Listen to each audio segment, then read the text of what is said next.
بس انا مش لاقي اصلا اللي هو سبيرو اللي بيتكلموا سبيروس عليه. باتس مش لاقيه، لسه مش منتشر منتشر. قوي. انا قافش كشك كده جنب البيت عندي. انا حسيت اقول ان احنا بالبلدي كده بنتختم على قفانا، يعني ان قهوه ب 90 جنيه لما احنا بطلنا نجيبها يومين نزلت ل 20 جنيه.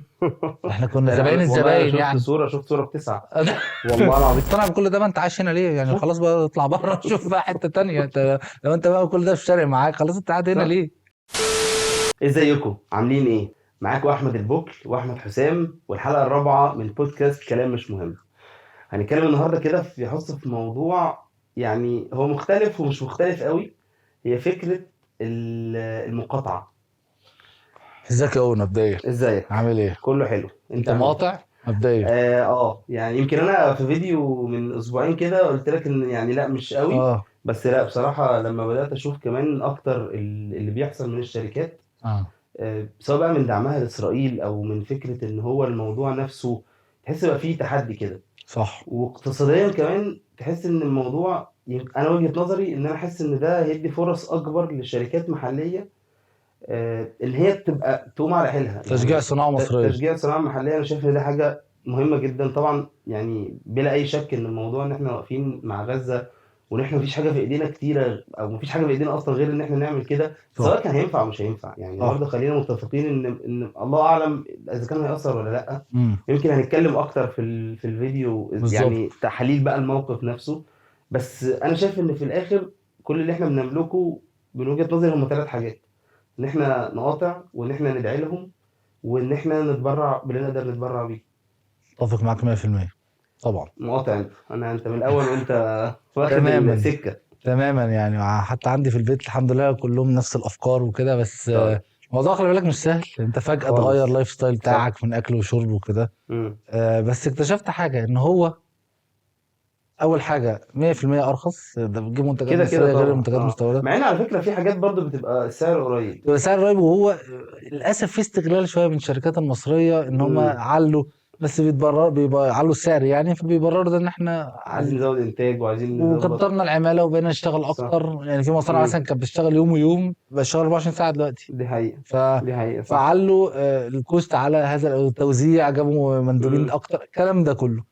ف فانا بقول لك انا شايف ان هي ارخص. ثانيا في حاجات فعلا الكواليتي بتاعتها كويسه، اه. دي حاجه مهمه. تالت حاجة، حتى لو انت مش لاقي البديل الفظيع فانت ممكن تنزل بالكواليتي سنة، مش يعني مش هتموت يعني، مش هجرى لك حاجة. صح. لو انت مثلا الحاجة دي تديك 100% ساتسفاكشن، لو فجأة اديتك 70% بدافع اخلاقي، ده مش حاجة وحشة، وهتتعود عليها. وهتعود عليها لان هو في في الاخر، ما انت الاخر. الحاجات كلها اللي احنا بنتكلم فيها ما هي حاجات استهلاكيه، ما فيهاش مم. حاجه فيها حياتنا معتمده عليها. صح. يعني هي كلها بتتكلم في ماكدونالدز ولا قهوه من ستاربكس، مم. الحاجات دي كلها، حتى مثلا نسكافيه، الكلام ده كله فيه مم. اولا ليه بدايل، يعني في يعني كله. يمكن 70 80% او اكتر كمان. مم. مش عارف اذا كان في حاجات ملهاش بدايل ولا لا، بس معظم الحاجات اكيد ليها بدايل. طبعا. والبديل اللي موجود، انت على فكره مثلا، يعني مثلا بالمناسبه، انا مثلا بيبسي قلت خلاص مش هشرب بيبسي، هشوف مم. بقى البديل انا الحمد الموضوع. لله من ساعتها. ما انا برضو من ساعتها، بس انا بطلت يعني حسيت ان انا طب والله. ما خلاص بقى، طب ما اه كده كده، بس انا مش لاقي اصلا اللي هو سبيرو اللي بيتكلموا سبيروس عليه. باتس مش لاقيه، لسه مش مش منتشر. منتشر قوي. انا قافش كشك كده جنب البيت عندي. هو ده اللي بجيبه والله انا بجد. فقلت خلاص، طب ما هي اصل هي حاجه اه مش اساسيه، بالعكس ده يمكن صح. حاجه مضره اكتر اه من ان هي اصلا مفيده. طب انا يعني ادور ما على بديل. اتضايقتش، ما حسيتش لا انت؟ لغايه دلوقتي لا، يعني لغايه اوكي. دلوقتي ما حسيتش وبدات ان في. اجيب عصاير مصريه حتى، حاجات كده بدات اغير يعني، صح. فاهم؟ صح. فانا مش انا بص، المقاطعه في الاساس لازم.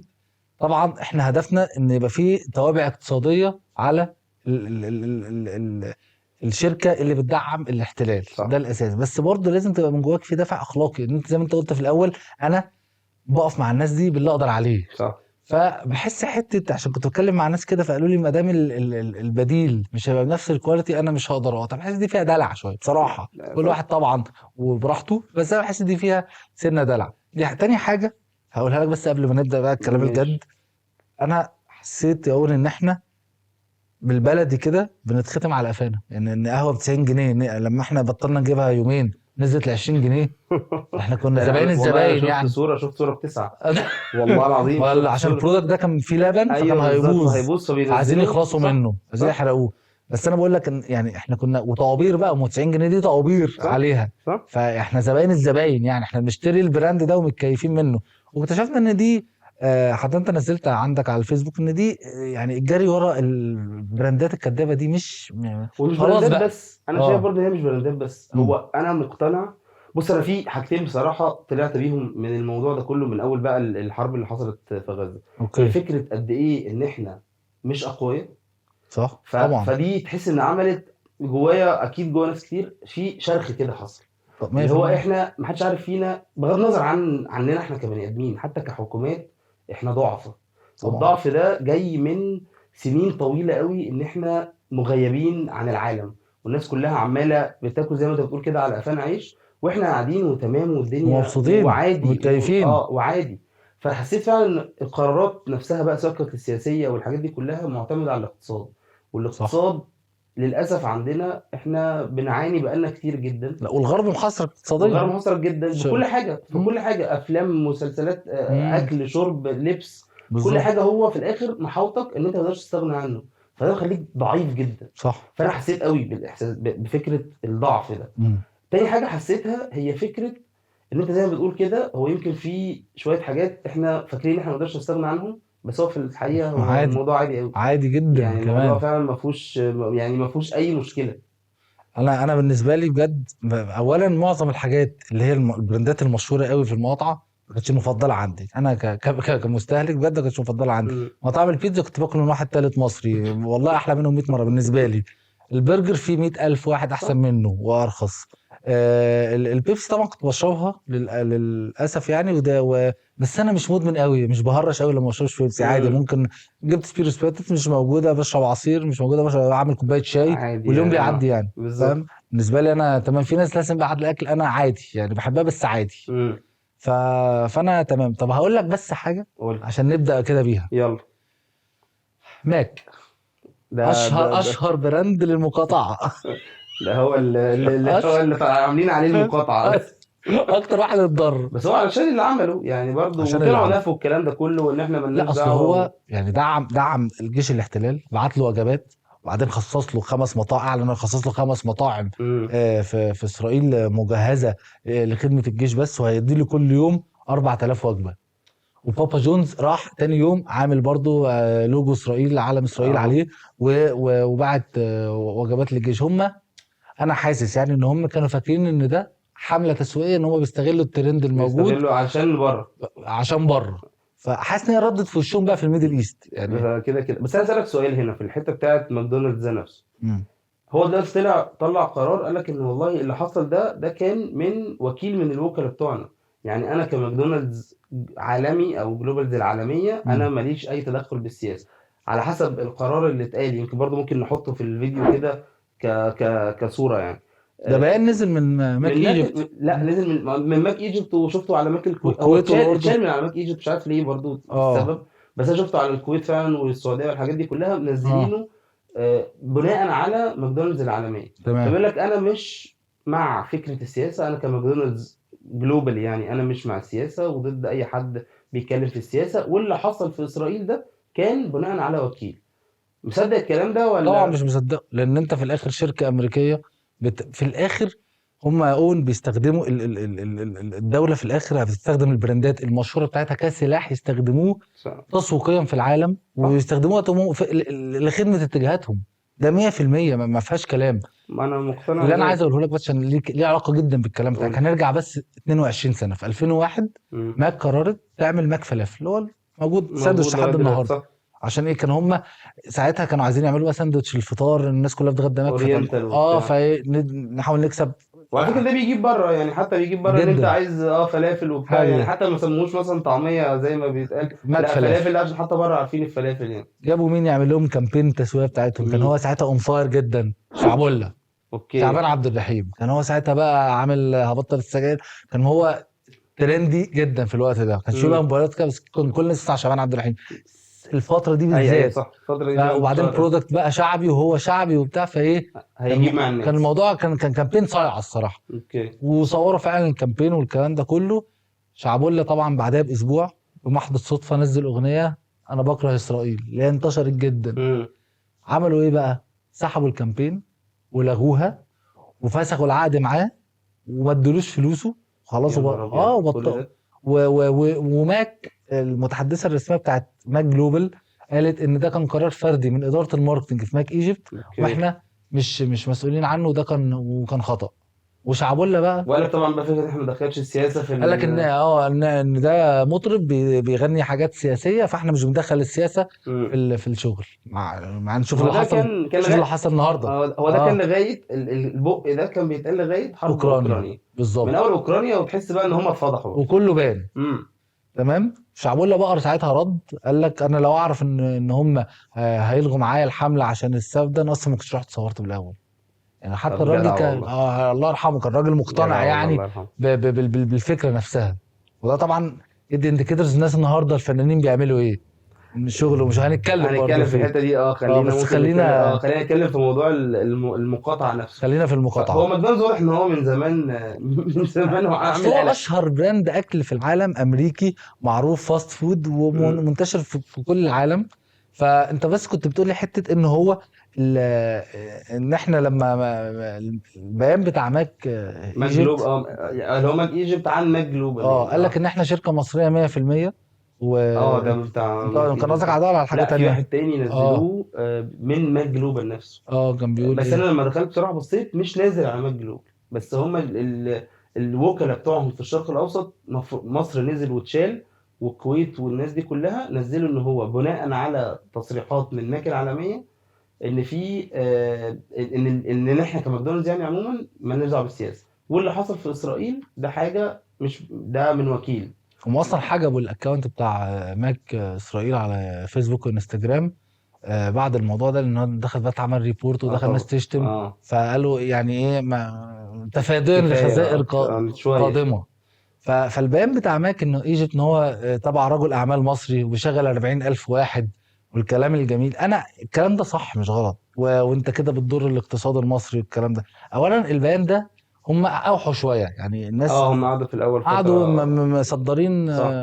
طرشه وتمام، وحاسين ان هي ايه امم موضوع يومين ثلاثه وايه وهيروح والناس لحاله. هتهدى وخلاص. فلما الموضوع فعلا لقوا الفروع بتفضى وفعلا لقوا الناس بتقاطع، فاضطروا يتحركوا طبعا بناء ان هم بيكلموا اماكن اللي بره نعمل ايه والبيانات تنزل ازاي والكلام ده. امم السؤال هل انت حر نفسك ان انت تستخدم البراند مثلا ان انت تدعم فلسطين وكده؟ الاجابه لا. ليه؟ لان انت كوكيل اللي بتقولي انا وكيل مصري ومش انا ما عنديش مشكله فيك كبراند، والله انا عندي مشكله فيك انك تضحك عليا. امم انت كوكيل مصري وصاحبك رجل اعمال مصري ياسين منصور على دماغي، ما عنديش مشكله، بس انت مش بتشتري العلامه دي بفلوس. يعني انا عشان اشتري ماك، انا دلوقتي عايز افتح فرانشايز ماك تحت العماره دي، مش في مكان، هروح اشتري العلامه، صح. هدفع فلوس لماك هتدفع فلوس جلوبال، لماك جلوبال طبعا. وهشطب بناء على على بناء على الديزاين اللي هو هيديهولك، هو مش تمام. هيعمل حاجه من دماغك. تمام. وهيعدي عليك كواليتي كنترول كل شويه يتاكد ان انت مطبخك كويس، وان انت الحاجه تطلع بالكواليتي اللي هو شايفها كويسه، وكل الكلام ده كله معاك. في حاجتين اهم بقى من بعض، اقول. ان هو بياخد نسبه من الارباح السنويه على حسب العقد الماضي معاك، على الاقل هيبقى 20%. امم فانت كده اهو، ادي المقاطعه اهي. صح. ادي اللي انا بروح انا انا بعطل الاقتصاد. لا، انت هو بياخد منك نسبه 20%. امم وهو الراجل، وهو كمان جلوبال هو بيتابع كل الماركتنج كامبينز اللي انت بتعملها صح. وكل العروض اللي انت بتعملها، وهي طبيعي لازم تتسق مع افكاره. بدليل ان هو من 20 سنه القصه بتاعت شعبان عبد الرحيم لغى اهو الاعلان. وقف الاعلان. فانت اهو انت بتقول لي شركه مصريه، لا انت مش شركه مصريه ولا حاجه، وانا لما اقاطع هضرك فعلا. ف وانا مقتنع جدا ان انا لازم اقاطعك للاسباب دي. فما تجيش تقول لي انا شركه مصريه. موضوع بقى العماله المصريه، انت عايز تقول حاجه انا انا احمل كنت انا. انا كنت عايز اخد يعني ايه محامي الشيطان كده زي ما بيقولوا، يعني انا اه خليني اخدها من وجهة يلا النظر التانية. مش معنى كده ان انا مع وجهة النظر خالص. التانية، بس من يعني من اجل ان احنا ده ناخد راجل مقاطع حديث. جدا انا عارف والله. يعني ناخد ايه حديث كده يبقى الموضوع فعلا فيه استفادة يعني. يلا. انت دلوقتي بتقول ان انا اقتصاديا ان هو الموضوع نفسه ده تبع شركة ماك جلوبال، فانت هتأثر عليها كده كده هتأثر عليها في الاخر. بس محتاجه انت وقت بس هتاثر. محتاجة وقت، وفي الوقت ده كله انت اللي بيتأثر اكتر وبيتأثر زيادة الناس بقى اللي في مصر. ليه؟ لان انا دلوقتي عندي اولا في ال 40,000 اللي انت بتتكلم عليهم اللي هم شغالين في ماكدونالدز. نفترض ماشي تمام ال 40,000 دول هيطلع مطاعم برجر زيادة، وهيبقى في منتج محلي اكتر، الناس دي هتروح تشتغل في الشركات دي، وده طبيعي. طب ما انت عندك كمان البرودكت اللي انت بتاخدها، ما هو الموضوع ده بيجيب البطاطس، البرجر، الخس، الطماطم، الحاجات دي كلها، كل الحاجات دي بتتجاب من مصر، ما بتتجابش من حته بره. فانت مجرد ما قطعتك او مجرد ما هو قلل الانتاج بتاعه، فانت اثرت بالسلب على كل السبلاي تشين اللي حصل ده. كل حاجه بتتجاب هي متاثره بيها. انا مش برضو زي ما بقول لك، فاهمك هي والله. فكره مش مع ولا ضد، لان احنا خلي بالك برضو قبل موضوع اسرائيل ده خالص كانوا بييجوا يتكلموا. انا على فكره انا برضه فعلا مش فاهم الحته دي بالظبط، لان ناس كتير قوي طلعت اتكلمت في حته ان لا يا جماعه المقاطعه دي هتاثر على الاقتصاد بالسلب.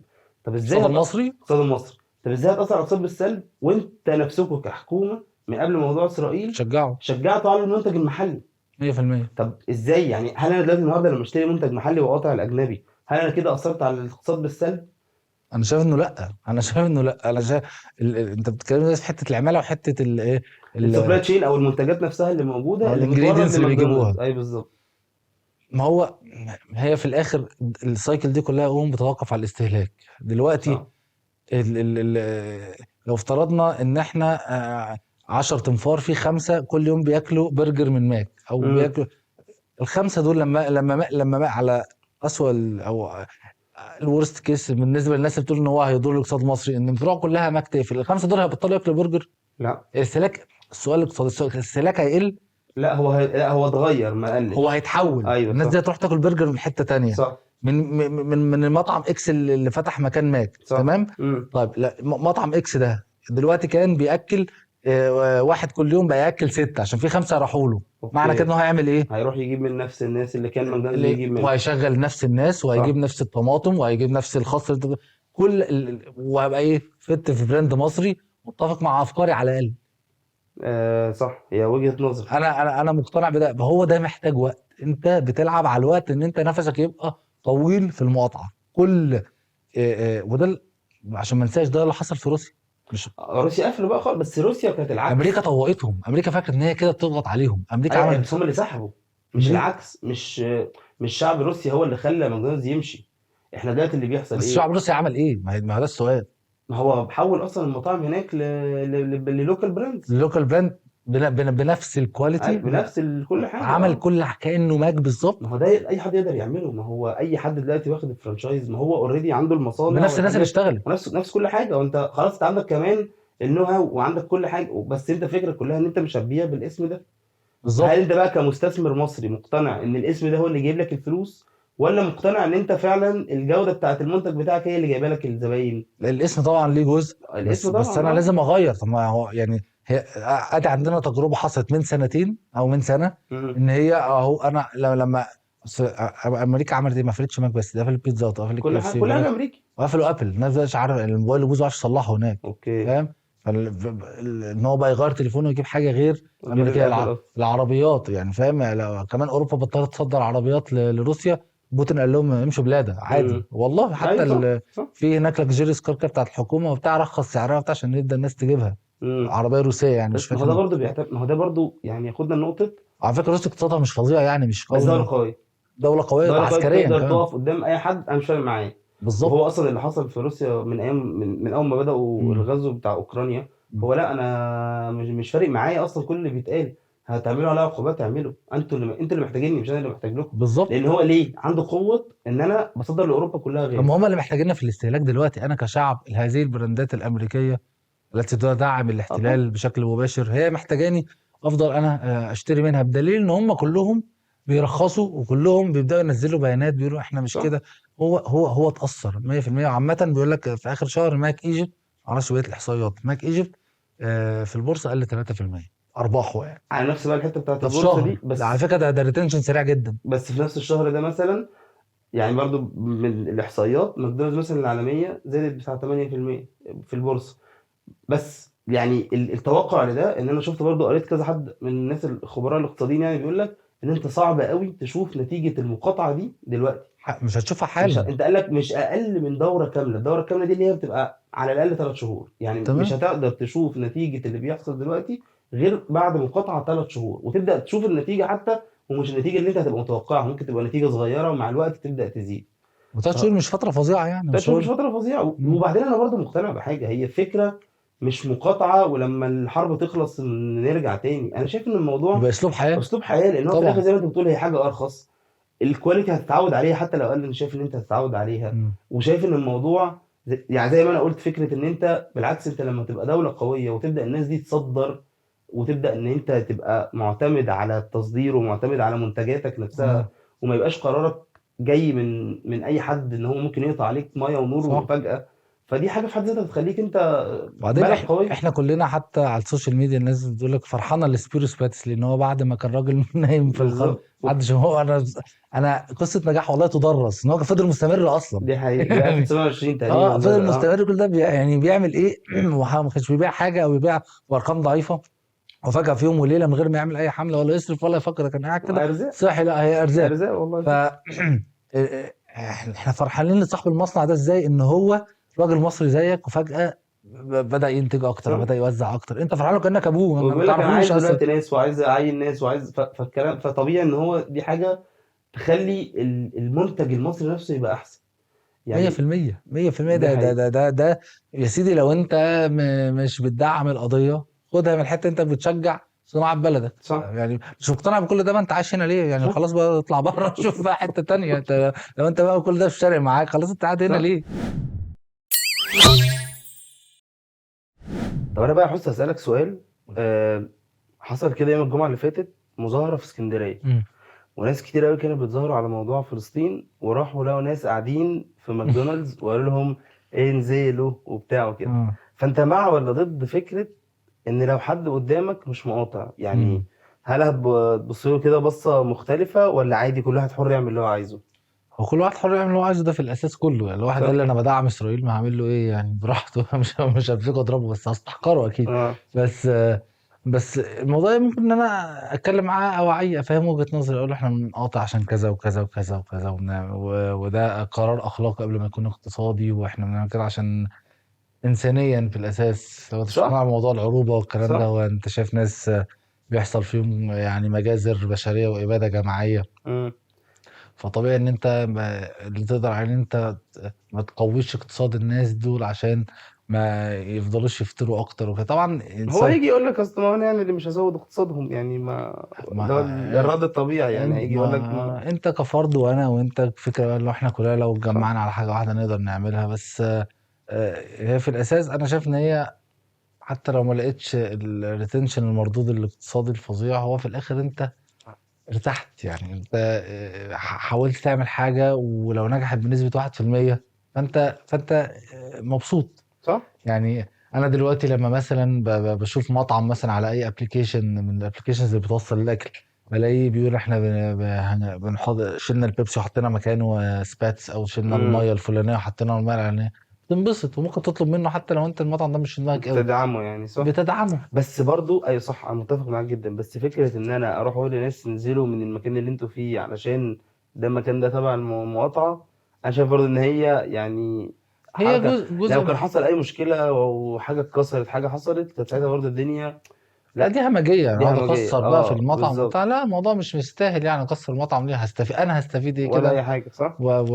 ولا تستفيد حاجة، هو خلاص هو لو اللي قدامك ده شايف ان هو اللي بيعمله هو مقتنع بيه وعارف كل اللي بيحصل، بس هو في الاخر مم. قاعد في المكان ده، حتى لو نزل المرة دي هو يعني انت مش واصي عليه يعني. انت طبيعي في اي مجتمع في الدنيا مفيش 100% من الناس هيتفقوا على حاجه معينه. ده كده كده. آه، صح.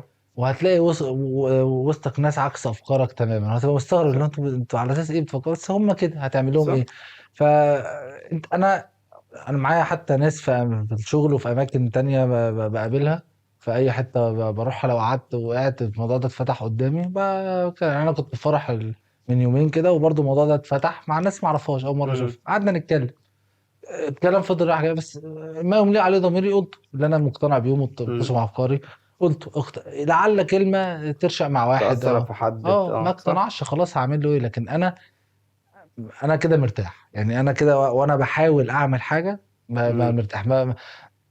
مش مقتنع بجانب المقاطعه انه هيأثر اقتصاديا. شجع صناعه بردك، ولا دي كمان برضو مش فارقه معاك؟ ما انا يعني دي حقيقة. بس يعني. هي هل فعلا بقى يعني، خليني بس أسألك سؤال، هل فعلا المقاطعة هتأثر اقتصاديا يعني؟ هل في حاجات قبل كده أمثلة تقول والله يا جماعة الناس لما قطعوا المنتج الفلاني عرفوا يعملوا حاجة معينة؟ ده جدا، والله. ده جدا، ده قريب، ده في 2017 حصل مشكله سياسيه بين الصين وكوريا الجنوبيه. اوكي. طبعا اكتر عربيات بتتباع في الصين هي العربيات الكوريه، الهيونداي والكيا اكتر امم. براندز، حتى في الميدل ايست هنا يعني. الصينيين قرروا ان هم يقطعوا العربيات الكوريه تماما، هيونداي وكيا. مبيعاتهم يقول قلت 30%، وده رقم كبير جدا. ده جدا الناس 30% دول بقى راحوا ركبوا عربيات صيني، الصيني بقى. راحوا ركبوا بقى جيلي وام جي والحاجات دي كلها. ايه سبب، ايه توابع ده؟ ان البراندز دي عرفت تعمل عربيات احسن، عرفت تصدر. صح. وحتى في الفتره دي هي دي هو فترة ازدهار اصلا العربيات العربيات الصينيه الصيني، صح؟ النهارده الام جي امم. والجيلي والحاجات دي كلها موجوده في مصر وفي بقيه في صح، كل الميدل تحسهم جات ايست. لهم فترة كده في ازدهروا في 2016 2017 فعلا. هم كانوا موجودين بس بدأ يبقى بالظبط. الكواليتي بتاعتهم احسن. وده فكره البراندنج نفسه بتاع العربيه الصيني اتغير. اتغير، ما صح. بقتش العربيه اللي صح. هي على قد ثمنها لا والكلام ده لا لا واللي هي خالص، لا لا، ده مخلعه. عربية كويسة. بقت الام عربيه جي دي عامة محترمه. عربية محترمة جدا وبعدين يعني. في ظل ازمه الدولار ده، العربيات الصيني هي اللي فضلت بتتباع في مصر، يعني هي صح. حاله ازمه برضه ان صح، الناس لان عايزه تغير هي عربياتها. سعرها رخيص سعرها نوعا ما. وبتعرف تيجي هي كمان، يعني بتعرف تجيبها اه. بسهوله يعني. دي حقيقة فعلا. مثال حي اهي، وتجربه قريبه جدا، وتجربه روسيا اللي احنا قلنا عليها من فتره. بس روسيا احنا ما شفناش لسه النتيجة بتاعتها، لان هي الريتنشن بتاع برضو ما بقالهاش كتير. برضو حاجة مهمة فاهم. جدا ان يعني واضح ان الموضوع بيجيب نتيجة، فواضح ان احنا محتاجين زي ما بقول لك نحوله من ان هي مقاطعة علشان حدث، وان هو يبقى بداية لاسلوب حياة جديد. لا وبعدين يعني طب يعني المصنع اللي بتاع كيا وهيونداي اللي في الصين ده 100% قلل العماله. المهندسين السيارات. على الجانب الاخر المصانع كبرت بتاعه ام جي بتاعت مصنع وجيلي، الصين. المصانع الصينيه عامه، امم. على اساس ان هم بيعلوا الانتاج وبداوا يصدروا اكتر وبداوا صح. يعلوا الكواليتي بتاعتهم. فمن المؤكد ان الناس صح. دول راحوا هنا. صح. يعني وفي شركات كتيرة جدا على فكرة دلوقتي بدأت، شركة سيما بتاعت الشوكولاتات والحلويات، يا بيقول لك أصلا دي كانت بتعتمد بحبها قوي 70%. زمان. بيقول لك دلوقتي بدأت، هي مؤخرا كانت بتعتمد 70% على التصدير اه و30% بس على على المنتج المحلي. يا قال لك دلوقتي احنا هنزود في إنتاج المنتج المحلي اللي اه بنوديه للسوق، لدرجة اه إن هم هيشغلوا المصانع 24 ساعة. فهيعوزوا انا عمالة. بحب السيما دي. ومنتجات برضو اللي هي في شركة كده اللي هي الماركة بتاعت اومو والحاجات بتاعت المنظفات والحاجات دي امم برضو مصرية. قال لك احنا عايزين عمالة، وعايزين عمالة متدربة، بالنسبة لنا احسن بكتير جدا اهو من فكرة ان انا اجيب واحد اعلمه من الاول. لا، ده انا اجيب واحد متدرب واجيب واحد اهو. فاهم. فيعني هو واضح ان الموضوع فيه امل، بس هو فعلا زي ما انت بتقول محتاج نفس طويل، يعني محتاج ان احنا نكمل. وزي ما قلت لك إن الناس مش هتبطل استهلاك ومش هيقل. ما هو اللي صح. بياكل شوكليت او بيشرب بيبسي او بياكل برجر مش هيبطل، هو هيدور على إيه البديل. لو صح. انت قفلت البديل ده هيبقى مصري، على الاقل على الاقل متسق مع افكارك يا ايوه بود. صح. وبالعكس ده ممكن كمان يخلق فرص حتى لو حاجه ملهاش بديل دلوقتي. مم. هو اكيد الناس هتبتدي تفكر، طب ما نعمل البديل ده. طب انا هقول لك حاجه قول لي. بمناسبه المقاطعات. في 2005 فاكر موضوع الرسوم الموسيقى للرسول اه، بتاع الدنمارك. والدنمارك. امم. عامة في مصر ما عندناش منتجات فظيعة من الدنماركيه، الدنماركية. اه. الخليج هو اللي كان أكتر، السعودية والبحرين والعمان وكده، السعودية بالذات. الموضوع ده طبعا كان في السعودية عشان هي إيه دولة الحرمين بالظبط. والكلام ده كله. منتجات الدنمارك بتصدر نسبة كبيرة جدا من منتجاتها الألبان والجبن في الميدل اوكي. ايست. انت عارف المبيعات بعد 2000 حصل حملت مقاطعة فظيعة في الشرق الأوسط كله. امم. مبيعات يقول قلت 85%. يا نهار ابيض. في شركه هناك معروفه جدا في الدنمارك بتاعت البان اسمها ارلا، بتاعت منتجات البان اوكي. وجبن. الشركه دي بدات ما تكتبش اسمها، ما هي الشركه الام، ولا ليها براندز بقى، ليها اه، منتجات ما برودكتس. تكتبش، بداوا اه. ما يكتبوش اسمهم على البرودكتس الكبيره، بداوا الحاجات اللي بتتصدر مش مكتوب صنع في الدنمارك، صنع في الاتحاد الاوروبي، الحاجات اللي هي مكتوبه اوكي. كده اه. عشان ما تدارى يعني. تتدارى بالظبط. ونزلوا بيان قالوا نتمنى، بمعناه نتمنى ان انتوا تعيدوا نظر في في موقفكم المخاطر. تجاهنا. طب طلع بقى براندات محليه ولا ما ما تعرفش؟ اعرفش بقى في السعوديه ايه اللي حصل يعني بعديها بصراحه. الموضوع ده امم. اثر على الكلام ده في 2005. بس انا اسف يعني انا بتكلم على حته ان انت اهو بتاثر على على البراند. حتى في 2020 فرنسا برضو اعادوا نشر، عارف الموضوع ده؟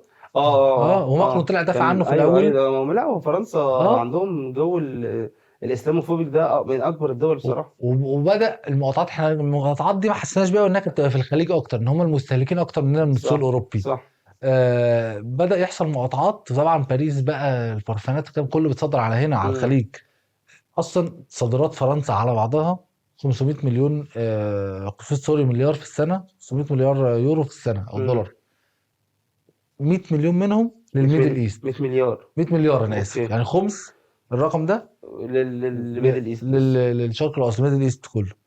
فبدا الخليج يقطعوا بشكل كبير والكلام ده كله. وبرضه فرنسا تراجعت عن موقفها، وماكرون قال انا اتفهمت غلط، احنا دوله بتسمح بكل الديانات. طلع مم. غير عشان تبدا الدنيا ترجع ترجع. تاني طبعا في زي ارقام ان هم تراجعوا بنسبه كبيره جدا. ما في الاخر فرنسا والدنمارك ما انهارتش، بس 100% تاثروا. صح 100% مليون في تاثروا. المية وزي ما احنا بنقول في الاخر، هو حتى مم. لو هم مش هيتأثروا، حتى لو انت في الاخر كسوق مش هتأثر عليهم بالشكل الكبير، بس انت كمنتج محلي هتساعده بشكل كبير جدا. جدا. يعني انت ممكن تقوم فعلا بجد زي شركة زي سبيرو وسباتس دي، هي ممكن تقوم على رجلها تاني، او وده اللي تقوم هيحصل ان وتبقى شاء بالظبط ان الله. شاء الله. مع ان ممكن بيبسي وكوكاكولا ما يتأثروش، يعني انت مش لازم يبقى انت ليك التأثير بتاعك يبقى بالنيجاتيف على الشركات التانية، مم. مع انه وارد كبير، يعني احتمال كبير ان فعلا تأثر بالسلب عليهم بشكل كبير جدا. تمام. بس فكرة ان انت تقوم الشركات المحلية دي وتقوم اقتصاد البلد، وتقوم وتخليك انت كدولة معتمد على نفسك على الاقل في الاكل والشرب، دي انا حاجه شايف ان دي تفرحك حاجة طبيعية جدا. اصلا. يعني شايف دي حاجة ما ينفعش تبقى بتستورد الاكل والشرب خلي بتاعك. بالك ده اللي كان مقوي موقف روسيا في الحرب العالميه، ان هم ايوه بياكلوا نفسهم بالظبط. في الاساس. وبالعكس دول كمان بيدفوا اوروبا، اه فانا هعمل اللي انا عايزه ومحدش هيعمل قطعت لي حاجه. بالظبط. فهي دي النقطه، يا عم احنا مش عايزين نصدر، مش هنتكلم في مم. التصدير دلوقتي، بس على الاقل تبقى مكفي نفسك. على الاقل كدوله لما حد يجي يقول لك انت غلطان فهقطع عليك حاجه معينه، تبقى انت عارف، يعني تقول له يا عم مش عايز منك حاجه واكتشفنا ان في برودكتس مصريه لا تقل كواليتي خالص خالص خالص. دي عن حقيقه المنتجات الأجنبية، وبنص السعر او بتلتينه او زيه. يا سيدي انت كده كده كنت بتدفع، صح يعني هتفرق معاك في ايه؟ يعني بالظبط. فانا انا عن نفسي حتى انا بحب الشوكولاته الحاجات دي. بدات اجيب، والله رجعت اجيب كتاكيت وكنت بحبها جدا، مم. و... وكورونا والحاجات دي، وجميل طعمها والله العظيم جميل جدا. صح واكتشفت ان انا هي اقل اكيد في الكواليتي، بس بس مش بالنسبه لي الفرق. ساتسفاي. وتعود كلت هتتعب، شوكولاته ومع عادي. الوقت هتلاقي نفسك ان ده بقى الطعم اللي انت متعود عليه. بالظبط والله العظيم. يعني انا احنا عندنا، يعني ممكن تكون دول تانية ما عندهاش نفس الصناعه. يعني ممكن لو قطعوا مثلا منتج معين ما ما يلاقيش. بيصنعوش حاجه تانية، صح. يضطروا يستوردوا من مكان تاني. امم بيتسق مع افكارهم لو هم يعني بيقطعوا عشان الموضوع ده. امم لكن انت عندك الصناعه، فخدها من الجانب ده. صح. يعني خد، انت عارف في حمله BDS دي، حمله قديمه قوي دي لمقاطعه المنتجات الاسرائيليه في الاسرائيليه في الانترنت، حمله كبيره جدا. لا عليه فالف- ما شاء الله. في شيء يعني هديك بس مثال. في شركه كده اسمها G4S، شركه امن، اوكي. الشركه دي كانت عالميه وبتشتغل في اسرائيل، بتحمي السجون الاسرائيليه اللي هي طبعا بتطبق فيها اسرى فلسطينيين. امم الشركه دي حصل مقاطعات ان هي بتشارك في التعذيب والكلام ده. هي بتحمي السجون فقط يعني، بس هي بتشارك في التعذيب والكلام ده كله.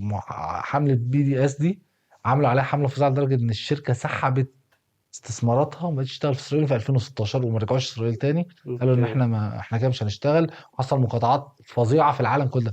الحمله دي اصلا في اوروبا وامريكا. طب ده واضح كده، حس ان الموضوع بيجيب نتيجة والله يعني. المقاطعات مفيده فعلا. كل الامثله اللي احنا قلناها النهارده دي بتدل ان هي صح. مفيده. اه يعني حتى والناس بتتأثر بالسلب ومنتجات تانية بتطلع ده BDS دي بقول لك محامله حمله في اوروبا وامريكا اوكي. لمقاطعه المنتجات الاسرائيليه كلها. امم لان اسرائيل خلي بالك، هم فكره الحمله دي من 2005، بس هي انتشرت فتره في اخر 5 سنين. فكره الحمله دي ان انت يعني اسرائيل، ان انت تضايق على اسرائيل ما تخليهاش تصدر وتستورد، ان هو ده جزء من ان هي دوله موجوده ليها السياده اه وتم الاعتراف بيها ان هي بتصدر وتستورد مع الدول. صح. فعايزين يقللوا على قد ما يقدروا الاستيراد، يقطعوا المنتجات كلها الاسرائيليه. ده حتى يعني اسرائيل اكتر حاجه بتصدرها، تخيل ايه بقى؟ التمور في رمضان. بس مش لينا، يا لامريكا والاوروبا، اسمه الجندول. اوكي. لما بطل الناس تشتريه، عشان طبعا المسلمين في اوروبا هناك بيشتروا بقى التمر امم كتير في رمضان. لما بطل الناس تشتريه، بدأ يكتبوا صنع في الاردن، صنع في الضفه، عشان يبدا يمشي يتباع. كان اسمه دنيته. الجندول حتى. اوكي.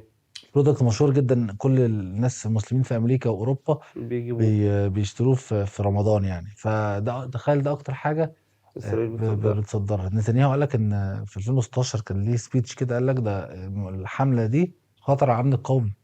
والجارديان قال لك ان هي بتهدد وجود بس اسرائيل. هم برضو اساتذه قوي في فكره ان هم يطلعوا بدور الضحيه يعني. استغلوها اول اسهل. ما يطلع اي حاجه يا جماعه ده احنا بنموت، ده خصصوا لها احنا اي حاجه. 72 مليار دولار من الميزانيه عشان لمحاربتها. يا نهار ابيض. لا الموضوع ده مؤثر عليهم جدا في اوروبا وامريكا، والعرب المسلمين بينتشروا هناك في اوروبا دي اكتر. حقيقة صح.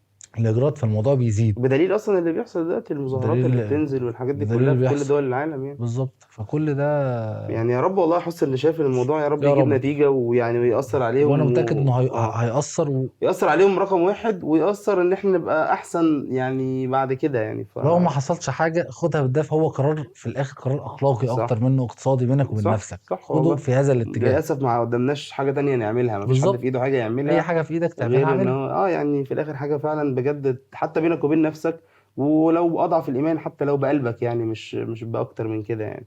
بالظبط كده. فبس اكتبوا لنا كده في الكومنتس مقاطعين ولا لا، وايه رأيكم اصلا في الموضوع. واكتبوا لنا كده كمان لو في حلقات تانية تحبوا تسمعوها وتحبوا ان احنا نتكلم عليها، اكتبوا لنا يا كل ده ريت في تكتبوا الكومنت. معطيين ولا لا يا جماعه، بجد مش اه مش هزار يعني، اكتبوا الحقيقه. بس كده، اشوفكم يلا فيديو جديد. سلام. سلام.